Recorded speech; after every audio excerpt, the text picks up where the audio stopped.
J'espère que ça va. On est encore en live sur Twitch, comme tous les jours pendant cette semaine, afin de préparer ces petites leçons. On est en live encore, 19h30, tous les jours pendant cette semaine de fin mai, pour faire une leçon par jour et essayer d'aider les gens qui sont un petit peu perdus et les performeurs et les trucs comme ça. Je vous mettrai le lien de la chaîne YouTube dans le chat juste après, à la fin, parce que j'upload les rediffs et tout. Voilà. Aujourd'hui, la leçon numéro 2. Je l'ai appelé Trouver votre pourquoi.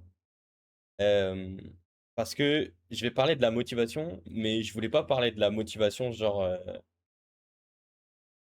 bêtement, on va dire. J'ai envie de l'englober dans un truc plus large et de faire comprendre aussi quel rouage un petit peu vicieux il y a de nos jours. Et donc on va parler un petit peu de tout ça. Évidemment, comme d'habitude, le pouce bleu, la cloche, l'abonnement, partager si vous pensez que ça fait sens, etc., etc. Mettre en commentaire ce que vous avez pensé. Ça fait toujours plaisir. Merci, les mecs. Bien, commençons. Trouver son pourquoi. Alors, quand j'ai construit, hop, quand j'ai construit quand j'ai construit ce document, j'ai réfléchi beaucoup à quel aspect de la motivation on pouvait parler. C'est un sujet qui est très très profond et, euh, et qui fluctue énormément. Malheureusement, entre guillemets, un des défis que je me suis donné avec ces leçons-là, c'est de pouvoir faire quelque chose qui était utilisable directement après apprentissage.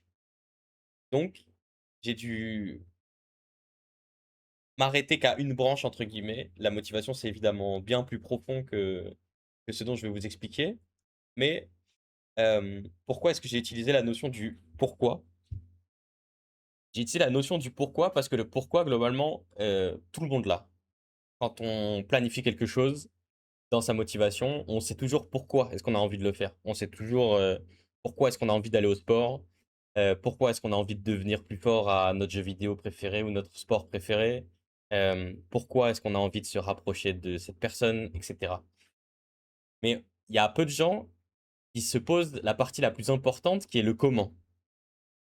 Le comment, c'est écrit juste ici, donc c'est le plan pour l'accomplir. Le pourquoi, c'est un truc auquel on va pas en parler beaucoup parce que tout le monde sait le faire normalement, c'est assez basique. Mais le comment est beaucoup plus intéressant. Le truc, c'est que si on se pose pas le comment, on va commencer par partir de ce côté-là. Si on se pose jamais le comment et qu'on se pose uniquement du pourquoi, c'est très peu probable que vous soyez motivé par quelque chose qui ne motive personne d'autre. C'est très très peu probable. Donc, vous allez forcément tomber dans de la comparaison sociale. Quand on tombe dans la comparaison sociale sans comprendre vraiment le comment, on tombe un petit peu dans ce truc-là que je déteste absolument, euh, qui est assez répandu sur TikTok, les machins, etc. De voilà, juste si tu veux, tu peux travailler plus, hashtag égoïste. Non, frérot, nous ne sommes pas dans Blue Lock. Malheureusement, ça pourrait, hein, ça serait plus simple la vie, mais c'est pas le cas. Donc, euh, le pourquoi sans le comment, ça vous amène toujours là-dedans. L'importance d'avoir un plan. Et donc, on va en parler. Cette comparaison sociale, ça se lit souvent par rapport à la relation que vous voyez ici, à ces deux-là. Donc on reviendra sur ça un petit peu après, mais le pourquoi et le comment, on va théoriser ça en pensée et action. Donc le comment, c'est les actions, le pourquoi, c'est les pensées. Ok, voilà, faites le lien dans votre tête. S'il y a juste le pourquoi, donc juste les pensées ou juste les actions, mais qu'il n'y a pas l'autre, ça s'appelle de la fausse motivation. La fausse motivation, c'est un truc qui est extrêmement, extrêmement dangereux parce que vous allez juste vous rendre mimique, vous allez copier le comportement de quelqu'un d'autre. J'ai donné un exemple ici, la routine de Cristiano Ronaldo au football, même si les moyens financiers sont là pour la copier, parce que ça c'est un autre débat auquel on parlera, les gens, sans avoir les pensées qui vont avec, vont vite abandonner, parce que c'est énormément de sacrifices, et ça va être des sacrifices qui n'ont pas de sens. Et quand on abandonne, à force d'abandonner, on échoue. Quand on essaye sans comprendre, on échoue, on abandonne, on se dit qu'on est incapable. Et on devient dépendant de la validation extérieure, ce qui nous ramène à la comparaison sociale. Donc ce qui est vraiment pas quelque chose de positif. Si vous souhaitez vous intéresser à ça un petit peu plus, je vous conseille de vous renseigner sur l'impuissance apprise et sur les travaux de Martin Seligman. Donc ça, on veut pas. Ce que j'essaye de vous transmettre ici, cette branche-là, elle sert juste à vous faire comprendre que le comment est quasiment plus important que le pourquoi. Donc une fois qu'on a compris ça, une fois qu'on a notre pourquoi, ce que vous avez tous, normalement, on va s'intéresser au comment. Pour s'intéresser au comment, il faut répondre à 3 questions. Qu'est-ce que tu veux? Donc c'est clarifier le pourquoi. À quel point tu le veux? Et à quel point tu es prêt à souffrir pour ça? Je pense pas que la souffrance soit moteur de réussite, mais c'est un bon vecteur en général. Puisque quand on s'agit, quand on utilise ce schéma-là, on détermine par avoir des pensées et des actions. Puisque qu'est-ce que je veux, à quel point je veux et à quel point je suis prêt à souffrir. On va poser des actions sur ce qu'on veut pour l'accomplir. Et donc, ça va permettre globalement d'avancer vers le plan d'accomplir ce pourquoi on est motivé. Vers d'accomplir les étapes qui nous permettent d'atteindre ce pourquoi on est motivé, notre motivation finale, notre but ultime.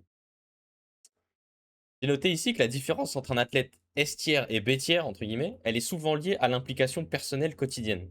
Pas uniquement, j'ai bien dit souvent, et que utiliser pleinement les ressources autour de soi demande du temps, des efforts et parfois des sacrifices. Ensuite, certaines conditions externes peuvent limiter les possibilités de chacun. Pourquoi est-ce que j'explique tout ça? J'explique tout ça que il y a des paramètres dans la vie qui vont faire en sorte que tout n'est pas atteignable pour tout le monde en termes de conditions, en termes d'action. Un athlète estière, par exemple, bah, si vous êtes né avec une force financière qui est extrêmement puissante, vous avez plus de chances de réussir que quelqu'un qui est né avec une force financière très faible. Si on prend le tennis, le golf, la Formule 1, ou tous ces sports un petit peu là, c'est des sports où il y a besoin d'argent, par exemple. Mais utiliser pleinement les ressources autour de soi, l'important, c'est de réussir à faire l'inventaire de ce qu'on a autour de nous, de qui, quoi et comment on peut utiliser ce qu'on a autour de nous pour s'en servir et accepter les sacrifices de nos actions. La question, elle vient ici. Que faire pour aller au bout de mon schéma personnel, peu importe la RNG, donc la chance, le hasard de mes conditions? Puisqu'on l'a vu hier, on parlait hier beaucoup de contrôle et de responsabilité. Aux conditions, malheureusement, c'est quelque chose sur lequel vous avez peu de contrôle. Si vous êtes né dans une famille qui n'a pas beaucoup d'argent pour vous faire jouer au tennis, c'est difficile d'aller à l'encontre de ça puisque ça vous fait perdre du temps, etc., etc. Donc, comme on n'a aucun contrôle, ou très peu en tout cas sur ces choses-là, par rapport à votre schéma personnel, comment est-ce qu'on peut aller au bout?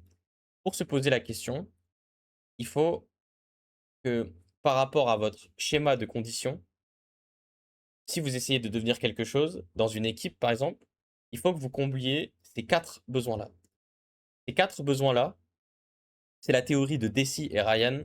Encore une fois, si ça vous intéresse, vous tapez ce nom-là, plus psychologie sur Internet, vous allez trouver plus en profondeur des travaux. Il y a 4 besoins. Le besoin d'autonomie, donc être responsable de quelque chose. Le besoin de compétence, je suis actif et je me sens progresser. Besoin de relation, j'appartiens à quelque chose et je peux compter sur eux. Et le besoin de temps, j'ai le temps d'échouer et de recalibrer. Ces 4 besoins-là sont absolument nécessaires pour atteindre le but de notre motivation, notre objectif final. Et donc la question à se poser, c'est de faire un bilan autour de soi par rapport à nos conditions et par rapport aux trucs comme ça. Combien de besoins sur 4 nous avons actuellement? Donc je prends un exemple. Moi, je suis actuellement en LEC avec l'équipe Shifters. Est-ce que je suis responsable de quelque chose? Oui. Est-ce que je me sens actif et je me sens progresser? Oui. Est-ce que j'appartiens à quelque chose et je peux compter sur eux? Oui. Est-ce que j'ai le temps d'échouer et de recalibrer? Oui. Donc, techniquement, par rapport à mon schéma personnel, j'ai tout ce qu'il faut pour atteindre ou en tout cas me rapprocher le plus possible de ma motivation, de mon but. Donc, ce qu'il faut déterminer, comprendre encore une fois, c'est que du coup, peu importe les conditions dans lesquelles vous êtes arrivé, le pourquoi, donc votre motivation, sans le comment, sans le plan pour accomplir, ne fonctionnera jamais. Voilà, c'est ça le message globalement. Et pour faire le plan, il Vous devez vous poser ces 3 questions-là, ici. Qu'est-ce que tu veux? À quel point tu le veux? Et à quel point tu es prêt à souffrir pour ça? Puis, déterminer, une fois qu'on a un petit peu avancé dans le plan, est-ce que je comble ces 4 besoins-là? Une fois on s'est demandé comment combler ces 4 besoins-là, est-ce que c'est le cas? Et si c'est pas le cas, qu'est-ce que je peux faire pour les combler? On va avancer sur le schéma et on va arriver à ici. Comme je vous expliquais tout à l'heure, avec cette bulle ici que vous voyez, nous n'avons aucun contrôle sur le talent ou l'environnement de base, mais c'est quelque chose qu'on doit prendre en compte. Ça sert à rien de faire semblant que le déterminisme social n'existe pas. Pour ceux qui ne savent pas, le déterminisme social globalement, c'est mes 2 parents sont médecins, bah, j'ai beaucoup plus de chances de réussir à devenir médecin que quelqu'un dont les parents ne le sont pas. Voilà, ça c'est le déterminisme social, un truc très basique, et c'est quelque chose qu'on est obligé de prendre en compte dans la performance, dans la vie en général, mais sur lequel nous n'avons aucun contrôle. Donc on va essayer de mettre le moins d'énergie possible dessus pour notre propre développement. Et donc une fois qu'on a ces besoins qui sont comblés, ou pas, on va se poser la question de, même si je pars de plus loin, où est-ce que je veux arriver et comment? Encore une fois, on rentre dans cette question de comment. Le changement durable, donc l'évolution, si vous voulez, apparaît souvent quand un comportement devient une partie de notre identité. Ça marche avec le négatif et le positif. Donc, quand une habitude, un comportement est répété, c'est à partir de là où du changement durable s'enclenche pour de vrai, que ce soit dans le bon ou dans le mauvais. Et ça, ce qui est bien, c'est que comme le changement durable, ça apparaît souvent d'un comportement, donc d'un comment, eh bien, le comment, c'est entièrement notre responsabilité.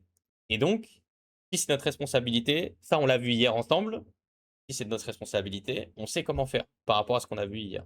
On sait comment traverser cette ligne de la bonne manière, etc., etc. Je vous expliquer le pourquoi est absolument indissociable du comment et l'inverse aussi.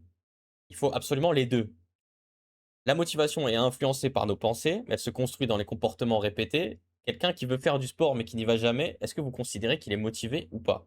Un exemple qui est très basique que beaucoup de gens ont déjà vécu dans leur vie, et c'est c'est un exemple de pourquoi ne suffit pas.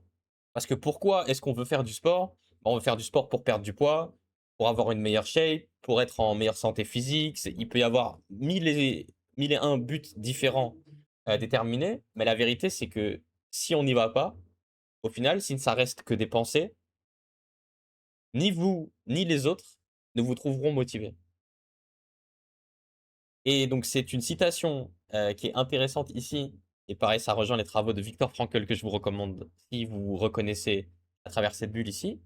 Il dit que celui qui a un pourquoi peut supporter presque n'importe quel comment. C'est une phrase que j'aime beaucoup. C'est une phrase que j'aime beaucoup, honnêtement, et qui, je trouve, fait énormément de sens une fois qu'on comprend que le pourquoi sans le comment n'a aucune valeur. Si on en arrive au stade où, quand on n'a pas de comment, on tombe dans la dépendance à la validation extérieure, dans l'impuissance apprise, et qu'une fois qu'on a développé un plan, on devient responsable, une fois qu'on est responsable, hop, retour à la leçon numéro 1. Pour ceux qui sont sur YouTube, la leçon numéro 1 est disponible. Évidemment, c'est la vidéo juste avant celle-ci. Une fois que vous êtes responsable, c'est beaucoup plus facile de déterminer comment. Je rappelle encore une dernière fois que avoir le comment ne signifie pas toujours être prêt à vivre le processus associé ou à amener vers la réussite. Encore une fois, pour ceux qui sont sur Twitch et sur YouTube, si vous êtes allé voir la première vidéo, vous vous rappelez de la relation entre j'ai un plan, je suis actif, je traverse la ligne, mais je peux échouer, mais je peux réussir. Et comment est-ce qu'on agit derrière ça? Bien. Si tout le monde a compris ce truc-là, on va passer à l'exercice pratique. Dans ce cas-là, on va chercher le comment de notre pourquoi directement. Donc, comme d'habitude, pour cet exercice pratique, on attrape son petit bloc-notes, son cahier, son téléphone, peu importe, même votre cerveau, ça suffit. Ou alors attrapez rien, si vous n'avez pas envie de le faire, ça marche aussi. Et on va se poser la question. On va déterminer ce qui est important dans notre vie et on va se fixer des buts qui répondent à des questions très simples, très basiques. La première question, qu'est-ce que vous voulez accomplir? Le pourquoi. Quel genre d'impact vous voulez avoir chez vos amis, famille, relations amoureuses, qui permet de donner un sens à votre pourquoi. Comment et pour quelle qualité voulez-vous que les gens se souviennent de vous? C'est le comment. Et quelles actions pouvez-vous mettre en place pour y arriver? C'est le comment. Les 2 premières englobent le pourquoi, les 2 dernières sont à propos du comment. J'ai pris un exemple, qui me touche un peu, pour ceux qui savent. L'exemple que j'ai trouvé, c'est gagner les championnats du monde de Rocket League en tant que coach. Au hasard, vraiment. J'ai pris au hasard. Quel genre d'amis vous voulez avoir? Heu, pardon, quel genre d'impact? Excusez-moi. Incarner la stabilité et le dépassement de soi, qu'ils se sentent en confiance avec moi, les aider à se rapprocher de leur objectif. Voilà, très simple. On est toujours dans le pourquoi. Deuxième question du pourquoi. Comment et pour quelle qualité voulez-vous que les gens se souviennent de vous? Pas peur de me sacrifier pour le groupe, ça veut dire de m'adapter. Je suis un coach qui veut s'adapter aux joueurs et pas forcer les joueurs à s'adapter à mon système. Utiliser mes forces pour construire une identité. Par exemple, je sais que je suis à l'aise avec le cerveau des athlètes. Ah, je vais travailler énormément sur le cerveau des athlètes et en faire la force de mon équipe. Et quelqu'un qui ne lâche jamais malgré les échecs. Voilà. Ça, c'est le pourquoi. Maintenant, le comment. Pour que tout ça fasse du sens, il faut que j'y mette des actions pour que ce que j'ai mis là fasse du sens. Donc, quelles actions je peux mettre en place pour y arriver? Eh bien, je peux avoir une intensité, la même intensité de travail malgré les résultats. Encore une fois, donc c'est quelqu'un qui n'a jamais lâché. Comment est-ce que je traduis ça? Eh ben, c'est travailler de la même manière, mettre le même nombre d'heures, qu'on soit 16e d'Europe, qu'on fasse top 16 à un major de Londres, au hasard, hein, vraiment, au hasard. Et comment est-ce que on gagne les championnats du monde derrière? Ensuite, m'assurer de prévoir en avance pour mieux protéger mon équipe des problèmes et m'occuper de tous les paramètres externes pour que mes joueurs puissent se concentrer uniquement sur le jeu. Ça, c'est des actions au quotidien qui sont extrêmement faciles à vérifier. Et évidemment, dans la première question, j'ai mis qu'est-ce que vous voulez accomplir? Ce que je veux accomplir, c'est dans l'exemple choisi, c'est pour ça qu'il n'y a que 3 cadres. Ok? Si jamais ça te dérange pas, tu peux expliquer rapidement la comparaison sociale, je suis arrivé en cours de route, bien sûr. En gros, donc, si tu as suivi un petit peu la fin du truc, j'explique que la motivation, c'est un pourquoi. On va déterminer ça en pourquoi. Et j'explique le but de ce schéma-là, c'est d'expliquer que le pourquoi sans le comment n'a aucun sens.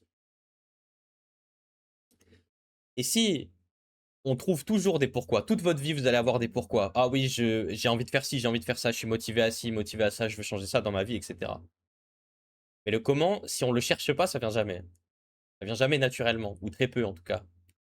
Et donc, si on a un pourquoi sans comment, on tombe dans la comparaison sociale. Dans le sens où on va se dire, bah, les autres ont le même pourquoi que moi. Par exemple, je veux faire du sport. Bah, il y a plein de gens qui font du sport.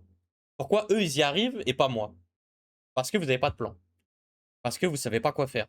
Parce que vous n'avez pas toute cette partie-là du schéma. Tu vois? Et donc, on tombe dans la comparaison sociale en disant, bah putain, il y a plein de mecs qui arrivent, moi, j'y arrive pas. Et donc, du coup, on tombe dans le fait d'échouer, entre guillemets, parce qu'on va pas à la salle de sport 5 fois par semaine alors que plein de gens y arrivent. On abandonne et on se dit qu'on est incapable et on devient dépendant de la validation extérieure. En prenant un exemple type, je veux faire du sport demain. Dans la partie, quelles actions mettre en place? C'est par exemple poser tel objet, telle gourde à tel endroit pour préparer ses affaires avec, c'est complètement autre chose mon idée. Attends, j'essaye de chercher exactement de quoi tu parles. C'est là, dans l'exo pratique, pardon. J'avais eu un petit truc. Par exemple, dans ces choses-là, si tu as envie que les gens se souviennent comme quelqu'un qui a de la discipline, par exemple, qui va toujours à la salle, peu importe si tu as une mauvaise nouvelle, peu importe si tu as une mauvaise journée, peu importe si la météo est dégueulasse et tout, effectivement, par exemple, préparer tes affaires de sport la veille va te permettre d'avoir moins de friction au démarrage. Va te demander de faire moins d'étapes pour te rendre à la salle de sport et donc par conséquent avoir plus de discipline, que ça soit plus simple d'avoir de la discipline. Donc oui, en gros, ça peut marcher. Et en fait, il n'y a aucune action qui est foncièrement mauvaise. Il y a aucune action qui est corrélée à vos deux. Attends, pour reformuler ça, il n'y a aucun comment qui est corrélé à vos pourquoi qui est mauvais. Il y en a qui sont plus ou moins efficaces, mais il n'y en a aucun de mauvais. Tant que ça correspond. J'avoue que faire une petite introspection où tu passes 2-3 heures, ça se fait. C'est plus un processus mis en place qu'un sentiment de besoin fait paraître l'exercice plus bizarre et moins naturel. Bien sûr. Après, ça, c'est quelque chose que vous pouvez rendre naturel. Encore une fois, on a parlé de neuroplasticité hier. On a parlé de neuroplasticité et c'est ici. Le changement durable apparaît souvent quand un comportement devient une partie de notre identité. Vous pensez que, imagine, si je continue sur YouTube comme ça, vous pensez que je vais être mal à l'aise toute ma vie avec le fait de faire des intros YouTube? Non, il y a un jour où ça disparaîtra. Merci les mecs d'avoir suivi le deuxième épisode. On se donne rendez-vous demain pour le troisième. Ceux sur Twitch, c'est la petite exclue. Quand vous venez sur Twitch, ils savent de quoi ça va parler demain. Sur YouTube, vous le découvrirez un petit peu plus tard. Et abonnez-vous du coup aux réseaux qui sont par là-bas, s'il vous plaît, ça fait plaisir. Mon Twitter, mon YouTube et mon Instagram. N'oubliez pas d'activer la cloche, pouce bleu, partager, vous abonner et tout, ça fait plaisir, ça donne de la force. Tant que c'est utile à ne serait-ce qu'une seule personne, euh, moi je considère que j'ai tout gagné. Donc voilà, j'espère que vous avez apprécié ce truc-là. N'hésitez pas à faire des retours en commentaire en disant j'ai kiffé celui-là ou j'ai préféré celui d'hier pour telle et telle raison. Évidemment, soyez constructifs. Et voilà, merci les mecs, prenez soin de vous, passez une bonne soirée et bisous YouTube et à demain.